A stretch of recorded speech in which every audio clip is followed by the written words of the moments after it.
வாழ்க வளமுடன். நலம் பெறும் சேனலுக்கு நண்பர்களை வரவேற்கிறேன். இன்றைக்கி நோ ஆயில் நோ பாயில் பகுதியில் வந்துட்டு இட்லி பண்ண போகிறோம். இட்லி வந்துட்டு ரொம்ப ஹெல்த்தியான இட்லி. நம்ம வந்துட்டு பாயில் பண்ணாமையே ரொம்ப சூப்பராக செய்யலாம். இந்த ஹெல்த்தியான இட்லி வந்துட்டு எப்படி செய்கிறதுன்னு பார்க்கலாம் வாங்க. அதுக்கு வந்துட்டு முதல்ல நம்மக்கிட்ட உங்ககிட்ட சிவப்பு அவல் இல்லை வெள்ளை அவல் எந்த அவல் இருந்தாலும் அந்த அவலை மிக்சியில் போட்டு இந்த மாதிரி ரவை பதத்துக்கு வந்துட்டு அரைச்சி எடுத்துக்கோங்க. ரொம்ப பவுடராக இல்லாமல் சின்ன ரவை இருக்கு இல்லைங்களா, அந்த பதத்துக்கு வந்துட்டு அரைச்சி எடுத்துக்கோங்க. நான் இப்போ வந்துட்டு இந்த கிளாஸில் வந்துட்டு ஒரு கிளாஸ் அளவுக்கு எடுத்திருக்கேன். அதை ஒரு பாத்திரத்தில் சேர்த்துக்கலாம்.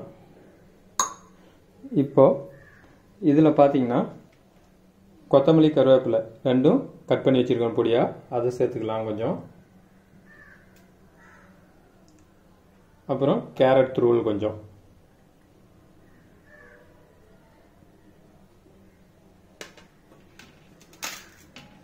வெங்காயம் பொடியாக நறுக்கியிருக்கேன். இது வெங்காயம் வேணுங்கிற அவசியம் இல்லை, ஆப்ஷனல் தான். உங்களுக்கு வேணும்னா நீங்கள் வெங்காயம் சேர்த்துக்கலாம், இல்லைன்னா தேவையில்லை. அப்புறம் கொஞ்சம் போல் ஜீரகத்தூள், கொஞ்சம் போல் மிளகுத்தூள்,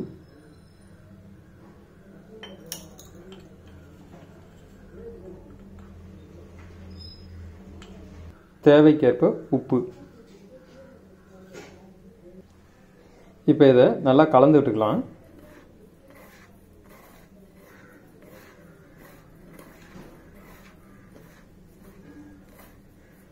மிளகுத்தூள், உப்பு, ஜீரகத்தூள் எல்லாம் நல்லா மிக்ஸ் ஆகிற மாதிரி நல்லா கலந்து விட்டுக்கலாம்.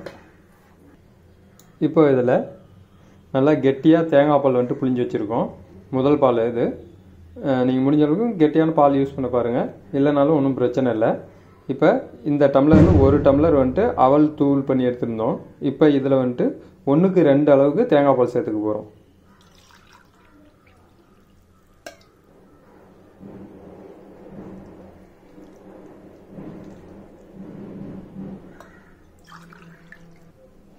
இப்போ 1க்கு 2 அளவுக்கு தேங்காய் பால் சேர்க்குறோம். அதில்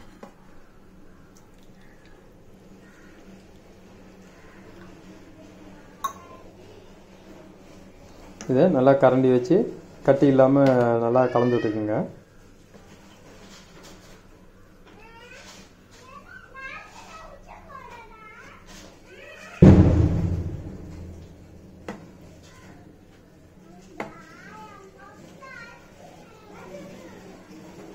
உப்பு பார்த்துக்குங்க.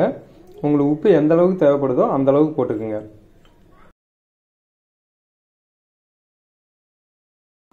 இந்த மாதிரி நல்லா இட்லி மாவு பதத்துக்கு கரைச்சி எடுத்துக்கோங்க.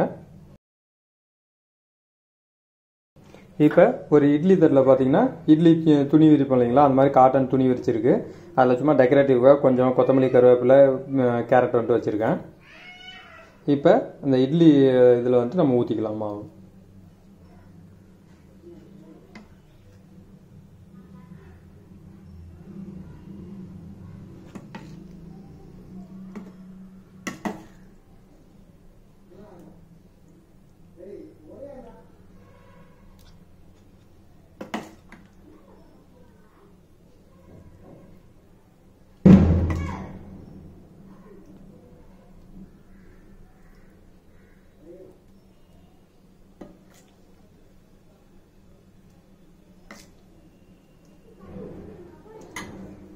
இப்போ இதை நம்ம ஒரு இட்லி பாத்திரத்தில் வந்துட்டு உள்ளே வச்சிடலாம்.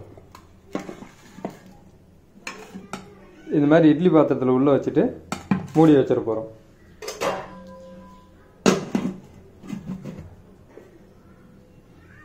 இதை வந்துட்டு நம்ம ஒரு 1/4 மணி நேரத்துக்கு அப்புறம் வந்துட்டு திறந்து பார்த்துக்கலாம். இட்லி வேகிறதுக்கு எவ்வளோ நேரம் தேவைப்படுமோ அதே அளவு தான் டைம் தேவைப்படும்.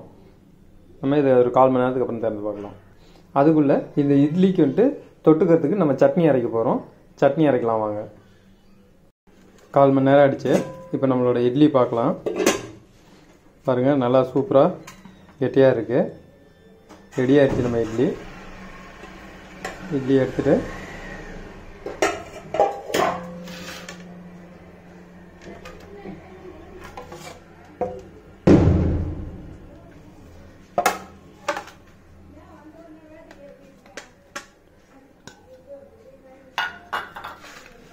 இட்லி ரெடி ஆயிடுச்சு.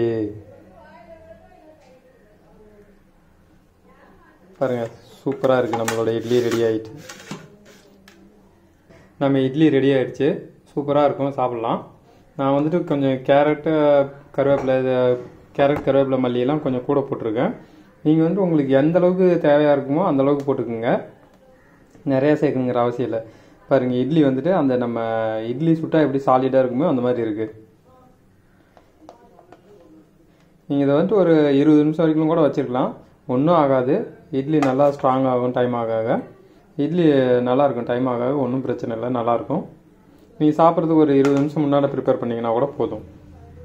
இப்போ இது கூட இட்லிக்கு சட்னி சைடிஷ், நம்மளுடைய க்ரீன் சட்னி வந்துட்டு இன்றைக்கி இட்லிக்கு சைடிஷாக சாப்பிட போகிறோம். பாருங்கள், அந்த இட்லி எப்படி புட்டு எடுத்தால் அந்த மாதிரி வருமோ அது மாதிரி இருக்குது. இட்லி வந்து நம்ம சட்னி சாப்பிட்லாம். சூப்பராக இருக்குது. இந்த க்ரீன் சட்னி எப்படி செய்கிறதுன்னு ஏற்கனவே நம்ம இதில் வந்துட்டு நேச்சுரல் க்ரீன் சட்னி செய்கிறது வீடியோ இருக்குது. அந்த வீடியோ இந்த வீடியோ லிங்க் வந்து டெஸ்கிரிப்ஷனில் கொடுத்துருக்கேன்.